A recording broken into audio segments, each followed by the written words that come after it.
Olá, como vão? Espero que todos estejam bem. E hoje nós vamos dar continuação à nossa aula, o nosso tema da aula, né, que é sobre alimentos e nutrientes. Hoje nós vamos falar sobre alimentação saudável, né, e técnicas de conservação desses alimentos.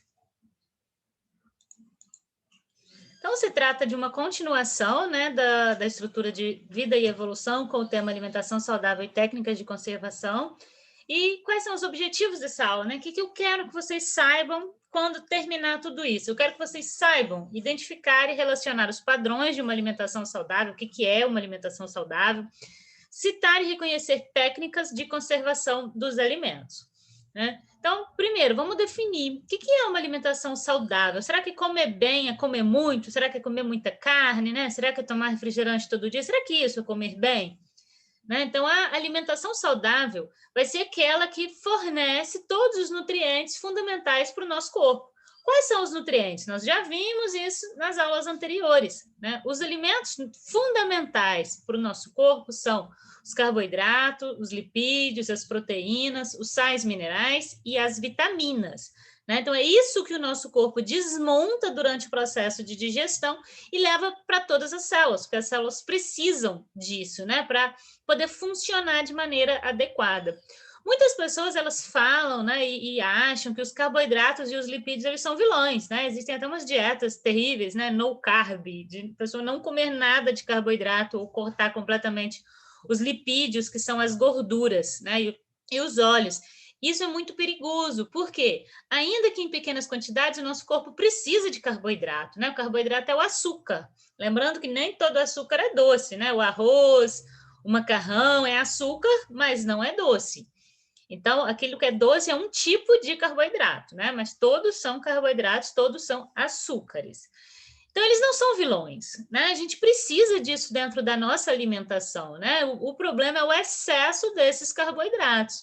Mas toda alimentação, ela tem que ser balanceada. Então, a gente precisa também do carboidrato, que é uma importante fonte de energia. Então, essas dietas malucas que cortam completamente algum tipo de alimento, elas são extremamente prejudiciais. Né? Então, a menos que a pessoa tenha uma restrição, uma alergia, né, alguma doença que não permita ela ingerir, né, a gente tem que alimentar de todos os tipos de alimentos. E os lipídios, são as gorduras, eles têm várias funções. Então, a gente precisa de uma gordurinha no nosso corpo, a gente precisa de uma gordurinha na nossa alimentação. Alguns tipos de lipídios, eles ajudam a produzir hormônio, né? Os hormônios sexuais, a testosterona, a progesterona, os estrógenos, eles são produzidos a partir de lipídios. Né? Além disso, a gente precisa da gordurinha para proteger contra esse choque mecânico, né? O que dói mais? Quando a gente cai de bumbum ou quando bate a canela? Dói muito mais quando bate a canela, porque a canela não tem gordurinha para proteger, né? Então a gente precisa disso. Além disso, muitas vitaminas, elas também precisam dos lipídios, das gorduras para serem dissolvidas. A grande questão é o equilíbrio, né? A gente tem que envolver tudo isso na nossa alimentação, só que de forma equilibrada. Nós não podemos excluir nenhum tipo de nutriente, mas a gente tem que estar atento à quantidade que a gente ingere de cada um deles, né?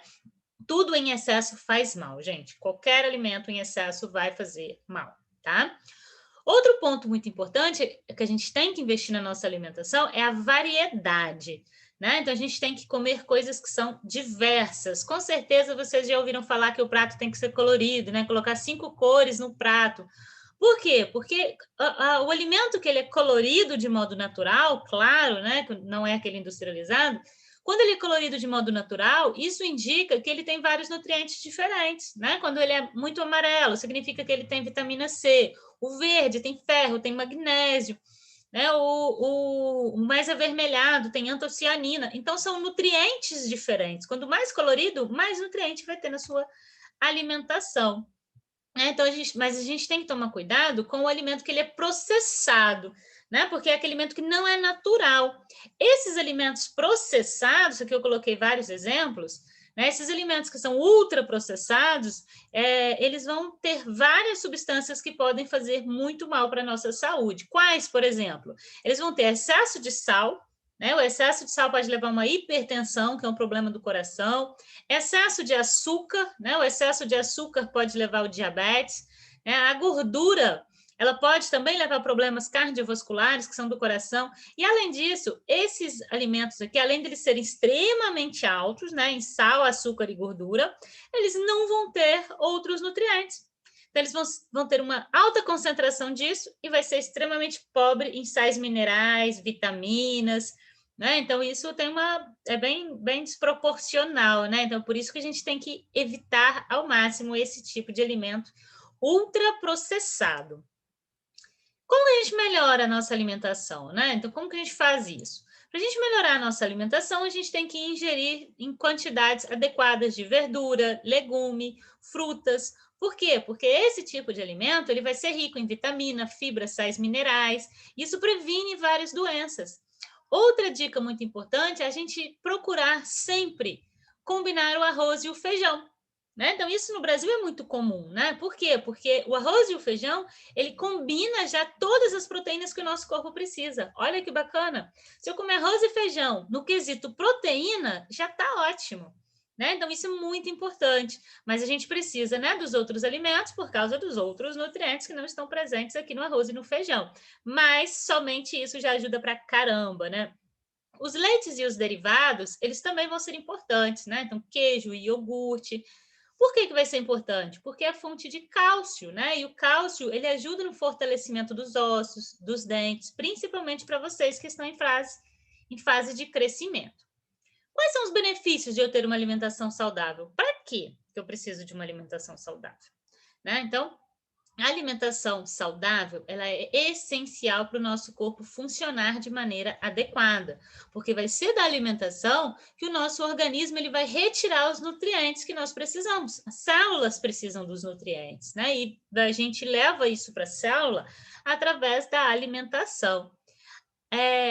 Alguns exemplos, né, de como que isso melhora a nossa saúde. Primeiro, melhora a imunidade. Mais do que nunca, a gente tem que estar com o sistema imunológico excelente, né? Para a gente combater aí vários tipos de vírus. Então, a alimentação saudável melhora a imunidade, melhora até mesmo o humor, né? Então, geralmente, pessoas bem-humoradas têm uma alimentação que é mais equilibrada, porque isso tem a ver com os nossos hormônios. A alimentação saudável melhora a qualidade do sono, melhora a disposição, então a gente fica mais bem disposto, regula o funcionamento do intestino, né? A gente precisa ir ao banheiro todos os dias, e também a manutenção do nosso peso, né? Impedindo que a gente chegue em obesidade. Não podemos nos esquecer também, né, que uma alimentação que é desbalanceada, ela ajuda a levar a vários problemas. Um desses é a obesidade, como eu já mencionei, né? E a obesidade ela pode acarretar outros problemas, como a hipertensão arterial, o diabetes, problemas cardiovasculares e até mesmo alguns tipos de câncer, né? Principalmente câncer de intestino. Então, investir numa alimentação que é adequada é investir também na nossa saúde, né? Uma alimentação boa é investir na nossa saúde. Um aspecto muito importante relacionado à alimentação é como a gente conserva esse alimento. Né? Então, a gente compra e como que a gente vai acondicionar, guardar esse alimento. Olha que informação chocante, né? Então, a infecção alimentar mata 420 mil pessoas ao ano no mundo todo. 400 mil pessoas morrem de infecção alimentar, ou seja, de intoxicação com o alimento que está estragado. Né? Então, não é um dado chocante, é muita gente que morre todos os anos por causa de alimentação, né? E isso porque ela se alimenta de alguma coisa que está estragada. Nem sempre, né, as bactérias elas estão visíveis, né? Que eu coloquei alguns exemplos mais drásticos de alimento que já está deteriorizado. Por que acontece isso com o alimento, né? Por que ele estraga? Bom, ele estraga por causa da decomposição de fungos e bactérias, né? Então, os fungos e as bactérias, eles vão se alimentar disso também, vão se reproduzir, né? Então, é isso que faz com que o alimento, ele altere a cor, né? Então, a gente percebe isso daqui nas imagens, né? O cheiro e até mesmo o sabor. Esses fungos e bactérias vão produzir várias substâncias que são tóxicas, né? Então, é isso que vai causar doença, é isso que vai levar a uma intoxicação. Para esses micro-organismos eles poderem sobreviver e poderem reproduzir, eles precisam de 3 coisas que são importantes no alimento, que é a umidade, o calor e o oxigênio. Se o alimento ele possui umidade, né, água disponível, calor e alimento, e umidade, calor e oxigênio, as bactérias e os fungos vão sobreviver e vão reproduzir ali. Então, como que a gente evita que o alimento estrague? Né? Então, a forma de a gente evitar é a gente retirar ao máximo essas 3 condições aqui, porque assim eles não conseguem sobreviver e nem reproduzir. Né? Então, algumas técnicas de conservação. Uma das mais utilizadas, né, a desidratação. O que a gente vai tirar nesse caso? A umidade. Quando a gente desidrata, a gente retira a água que está presente no alimento. Então, isso já ajuda para caramba que o alimento estrague. Claro que não é para sempre, mas a gente retarda muito esse processo de deteriorização do alimento, né? Então, exemplos disso, né? Uva passa, o leite em pó, o tomate seco, todas as frutas secas, né? Então, tudo isso daqui, todas essas frutas secas aqui, elas estão desidratadas. Sem água, a bactéria não consegue viver, né? Então, isso daqui consegue durar um tempo muito maior do que o alimento de forma natural. Outra técnica, né, revolucionária ao longo da história da nossa sociedade foi o resfriamento. Então, a invenção da geladeira foi muito importante. Né? Por quê? Porque quando a gente resfria, a gente tira o calor, que a bactéria também precisa, tanto a bactéria quanto o fungo. Então, quando a gente tira o calor, esse alimento vai demorar muito mais a estragar também. Né? Então, a gente usa geladeira. Né? E para alimentos que a gente vai levar mais tempo para usar, a gente congela. Né? Então, verduras, geralmente a gente só põe na parte de baixo da geladeira, porque a gente vai consumir mais rápido. As carnes, né, a gente leva ao congelador, porque congelado consegue durar muito mais tempo e impedir que as bactérias se proliferem. Outra técnica são as altas temperaturas, né? Então, exemplo disso é a fervura da água, mas principalmente a fervura do leite, né? Para poder matar essas bactérias. Então, a gente faz isso em casa, né? Quando coleta o leite ali direto da vaca, né? Então, a primeira coisa que tem que fazer é ferver para matar todas as bactérias. A gente ferve, leva na geladeira, porque a gente mata e coloca na geladeira para que essas bactérias não infectem novamente o alimento e não se proliferem ali. Né? Então, o leite que a gente compra de caixinha, né? Ou de garrafa, assim, ele já passou por esse processo aqui, né? Onde ele é confeccionado, né? Onde ele vai ser produzido, embalado. Então, eles levam uma alta temperatura e colocam na caixa para que ela o proteja dessas bactérias. A defumação, né? Então, a fumaça ela também vai ajudar na desidratação, né? E na eliminação dessas bactérias. Então, a defumação ela é muito comum para carnes e queijos, né? Então, o alimento que é defumado, ele remove também essas condições onde as bactérias vão se proliferar. Outro exemplo é a salga, né? Então, colocar sal. Olha aqui como é produzido o charque, né? Então, o alimento ele coloca muito sal e é deixado no sol para secar. Então, isso é a combinação de 2 técnicas, né? Então, a primeira é a desidratação. Retira a água, ele fica ali no sol, né? Desidrata e coloca o sal. Aquele ambiente extremamente salgado, ele também não é adequado para as bactérias. As bactérias não gostam de ficar nesse lugar muito salgado. Né? Então, o alimento, o charque e o bacalhau são exemplos de alimentos, né, que utilizam a salga como uma técnica de conservação. Isso antes, né, das geladeiras serem inventadas e tão popularizadas, era muito comum, né, para que não se perdesse a carne que era produzida.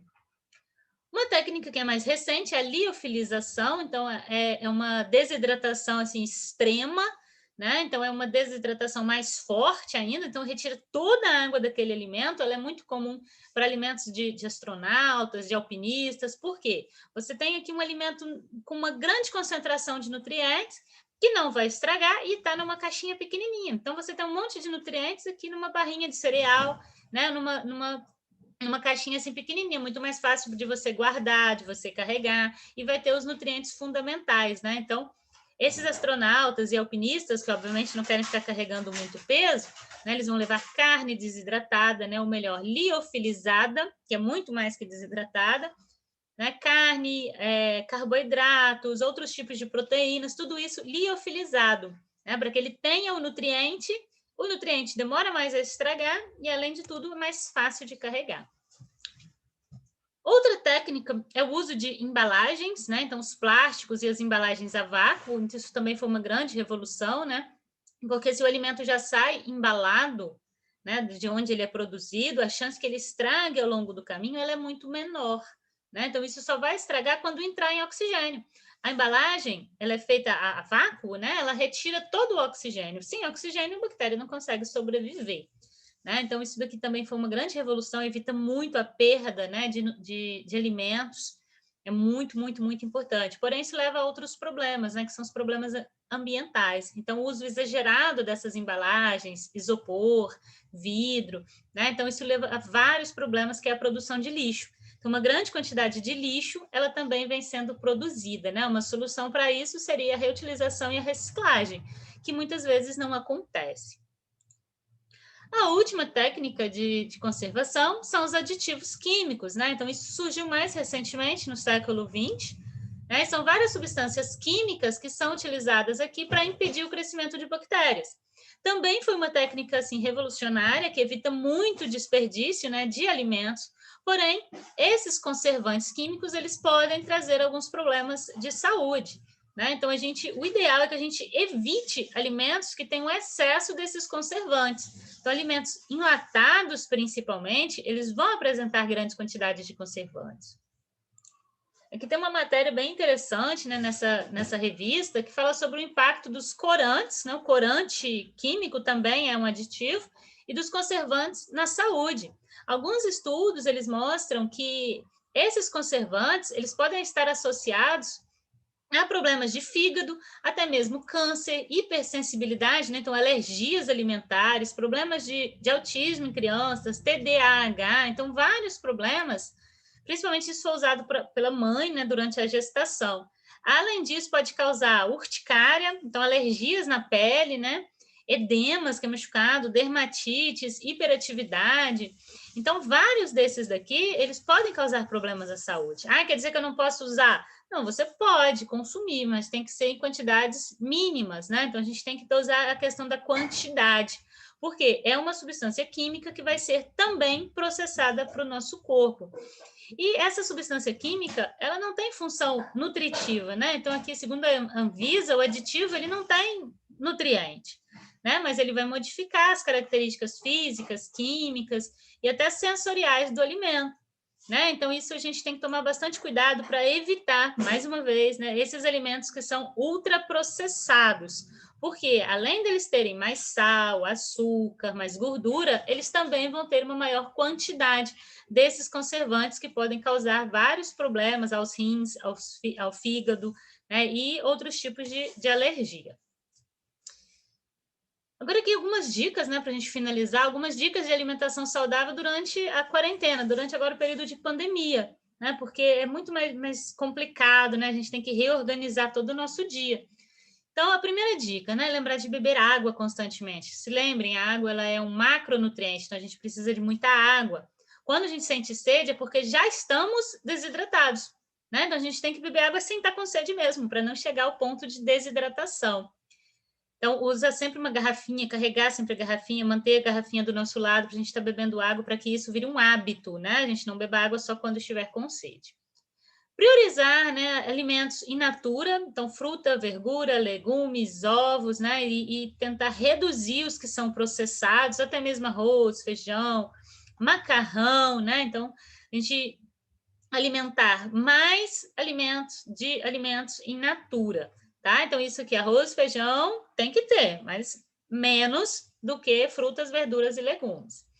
Evitar comprar os ultraprocessados, claro, né? Então, biscoito recheado, salgadinho, macarrão instantâneo, refrigerante. Então, não é que você não possa comer de vez em quando, tudo bem. Problema? Todo dia, né? Então, se a gente compra, a gente sabe que está ali no armário, a gente vai consumir. Então, a gente tem que evitar comprar, né? Porque aí, quando você tiver vontade, vai lá e compra um, faz e come, né? Então, mas não ter isso em estoque dentro de casa para não aumentar o consumo. Aproveitar esse momento que estamos mais em casa, né, para a gente praticar mais habilidades culinárias, então cozinhar, né? Então, cozinhar é muito ciência, gente, é química, é física. Então, fazer receitas novas, experimentar coisas novas, né? Então, a gente não tem que ter preconceito com o alimento, tem que experimentar sempre coisas novas. E, por fim, evitar pular refeições. Então, a gente precisa de uma rotina alimentar. Então, tem que dividir as nossas alimentações, a nossa alimentação, em pelo menos 5 ou 6 refeições, né? Então, café da manhã, almoço, um lanche da tarde, um lanche à noite, né? Uma ceia. Então, a gente tem que dividir, né? Ao invés de comer muito de uma vez só. Então, a gente tem que dividir sempre essa alimentação em várias refeições menores. E é isso. Qualquer dúvida, me enviem.